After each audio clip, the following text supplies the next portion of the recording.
দ্রুত সময়ের অভিযানে গ্রেপ্তার হয়েছেন মুন্নি আক্তার নামে এক মাদক ব্যবসায়ী। এ সময় তার সাথে কথা বলে জানা যায় বিমানবন্দর এলাকায় তার মতো আরও অনেকেই প্রকাশ্যে মাদক বিক্রি করেন। স্যার আমার জামাটা আমার বাবু পেটে তো আমার হালাই দিয়ে গেছে স্যার, কী করবো? আমার সন্তান একটা যেটা রেল স্টেশন থাকি স্যার। এই জন্য মাদক বিক্রি করেন? না স্যার, আমরা কিছু পাই নাই, চেক করে আমরা ধরে লইছে। ভিডিও ফুটেজ দেখছি যে আচ্ছা আপনি মাদক স্যার, বিক্রি করতেছেন। দেখছেন তো আমার আরো কতটিও পেয়েছে স্যার।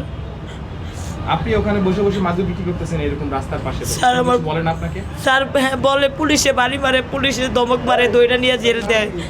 তাহলে কিভাবে আবার মাদক বিক্রি করতেছেন?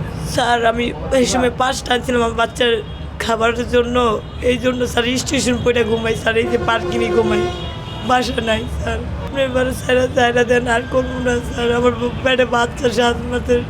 কালের কণ্ঠ সংবাদ প্রচারের 24 ঘন্টার মধ্যেই এক নারী মাদক ব্যবসায়ীকে গ্রেপ্তার করেছে পুলিশ। উত্তরা এয়ারপোর্ট এলাকায় প্রকাশ্যে মাদক বিক্রি, এই শিরোনামে একটি সংবাদ প্রকাশ করে কালের কণ্ঠ। এরপরই নড়ে চড়ে বসে বিমানবন্দর এলাকার পুলিশ। টানা তৃতীয়বার অর্জন করেছে দেশের সেরা সুপার ব্র্যান্ড স্বীকৃতি বসুন্ধরা টিস্যু। গতকালকে আপনার কালের কণ্ঠে একটা নিউজ দেখলাম, দেখার পরে যে রেল স্টেশনের ভিতরে একটা মহিলা মাদক বিক্রেতা মাদক বিক্রি করতেছে, এটা ভিডিও সহ এটা একটা নিউজ হয়। হওয়ার পরে এটা আমি দেখতে পাই, দেখার পরে সিনিয়র স্যারদের সাথে কথা বলার পরে সিনিয়র স্যারদের দিক নির্দেশনায় মহিলাকে আইনের আওতায় নিয়ে আসার জন্য অভিযান পরিচালনা করি। মোটামুটি 24 ঘন্টার মধ্যেই তাকে আলামত সহ ধরতে সক্ষম হয়। এরা মানে এই সহ আরও অনেকেই আছে, রেল স্টেশনের ভিতরে থাকে, অনেকের বাচ্চা সহ থাকে। অনেক সময় আইনগত ব্যবস্থা আমরা নিতেও পারি না, আমাদের অনেক জটিলতা ফেস করতে হয়।